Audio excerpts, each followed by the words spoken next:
देखिए, मऊ जनपद में हमें कई जगह ये सूचना प्राप्त हुई थी कि पार्टी के जो वरिष्ठ कुछ पदाधिकारी थे वो असामयिक उनकी मृत्यु हो गई थी। तो उसी कड़ी में 2-4 जगह मैं मिलने के लिए आया था, परिवारजनों के साथ शोक संवेदना प्रकट करने आया था। और इसके साथ साथ हमारे मऊ जनपद के कई मित्र ऐसे हैं, साथी हैं, सहयोगी हैं। जी। बहुत दिन हो गया था, तो ऐसे लोगों से क्षेत्र भ्रमण के साथ साथ उनसे मुलाकात के भी उद्देश्य में मऊ जनपद में भ्रमण कर रहा हूं। अभी मैं घोसी में हूं, उसके बाद यहां से मधुबन चला जाऊंगा और अंतिम मेरा कार्यक्रम मधुबन में है। और मधुबन करके फिर कल मेरा मऊ के मोहम्मदाबाद विधानसभा और घोसी में फिर कार्यक्रम लगा हुआ है। तो क्या ये लोकसभा की तैयारियों को लेकर के माना जाए इसको? देखिए, सुहेलदेव भारतीय समाज पार्टी कभी भी चुनाव के उद्देश्य से कोई कार्यक्रम नहीं चलाती है। सुहेलदेव भारतीय समाज पार्टी संगठन पर विश्वास करती है और संगठन के दृष्टिकोण से हम जनता के साथ हमेशा कनेक्टिविटी बना के रखना पसंद करते हैं। उनके साथ कनेक्टिविटी बनाने का बस एक उद्देश्य है कि गांव की जो छोटी छोटी समस्याएं हैं, जो शासन प्रशासन तक नहीं पहुंच पाती है, विधायक और मंत्रियों तक नहीं पहुंच पाती है, ऐसे लोग हम लोगों से बताते हैं। इसी गांव के दूसरे पूर्वा पर मैं था, वहां पर नाली और एक रास्ते की समस्या थी, हमको बताया गया। मैंने बैठे बैठे ही यहाँ के माननीय जिला पंचायत अध्यक्ष मनोज राय जी को भी अवगत कराया और यहाँ से जब पत्र मिल जाएगा हमको, तो प्रशासनिक अधिकारियों को भी अवगत कराऊंगा कि यथाशीघ्र ये काम करके हमको अवगत करा दिया जाए। तो हम लोग जनता के साथ हमेशा संवाद करते हैं और जनता के साथ हमेशा संबंध बना के रखना पसंद करते हैं, ताकि हम जब जनता के लिए हैं तो जनता की छोटी से छोटी समस्याओं को जाने, पहचाने, उसका समाधान करें।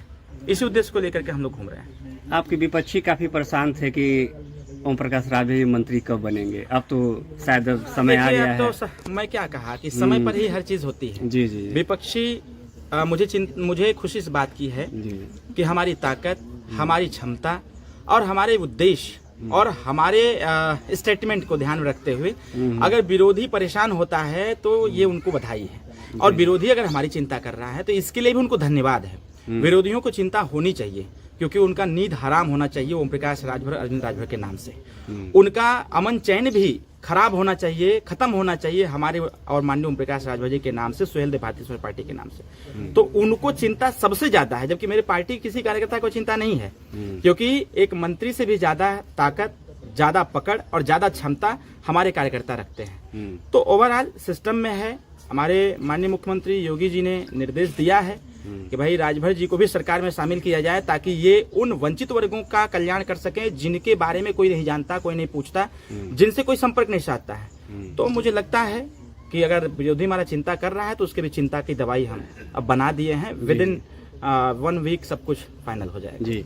अच्छा, हर जगह भाषण में एक बात सामने आती है कि जो गरीब तबके के लोग, चाहे किसी भी वर्ग के हों, 25 लाख तक इलाज की व्यवस्था है। क्या है ये, थोड़ा सा? हाँ, देखिए, ये हम लोग आज से नहीं, हम लोग विधायक नहीं थे, उसके पहले से हम लोग बड़े बड़े मंचों से कहा करते थे कि ये संवैधानिक अधिकार है। उत्तर प्रदेश की व्यवस्था में ये है कि कोई भी गरीब के इलाज के लिए 500 रुपया से लेकर के 25 लाख रुपए तक का अनुदान सरकार के द्वारा मिलता है।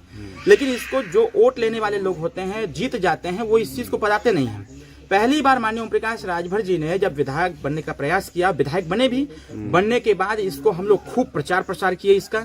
उसी का परिणाम ये निकला कि जो संवैधानिक व्यवस्था है उत्तर प्रदेश सरकार के द्वारा, उसको हम लोग जन जन तक पहुंचाने का प्रयास कर रहे हैं। स्पष्ट रूप से बताना चाहूंगा कि अगर किसी भी स्थिति में किसी गरीब परिवार के किसी व्यक्ति की इलाज में कठिनाई आती है, खर्च ज्यादा लग रहा है, तो लोग अमूमन करते क्या थे कि जमीन बेच देते थे, या किसी से बड़े लोगों से कर्ज ले लेते थे, या फिर जो भी सोना चांदी रखे रहते थे उसको बेच देते थे, फिर भी उनका इलाज नहीं हो पाता था।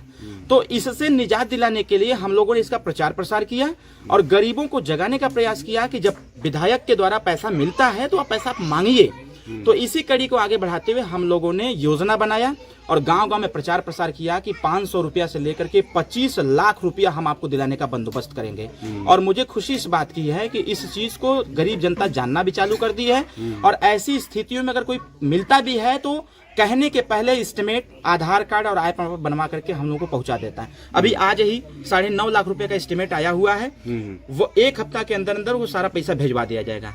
अब तक हमारे नेता 6.5 साल के कार्यकाल में 17.5 करोड़ रुपया, आश्चर्य होगा, पूरे उत्तर प्रदेश के 403 विधायकों में माननीय ओम प्रकाश राजभर जी ने मुख्यमंत्री के बाद अगर सबसे ज्यादा इलाज का पैसा दिलवाने का काम किया है तो माननीय ओम प्रकाश राजभर 17.5 करोड़ रुपया दे करके गरीबों को विश्वास दिलाया कि कोई पैसा दे चाहे मत दे, लेकिन अगर हमारे कानों तक सूचना आएगी तो ओम प्रकाश राजभर पैसा जरूर देने का कार्य करेगा। इस मुद्दे को लेकर के हम लोग हर जगह बताते हैं, इसमें कोई जाति बंधन नहीं है, कोई धार्मिक बंधन नहीं है, न तो कोई पार्टी का कोई बंधन है।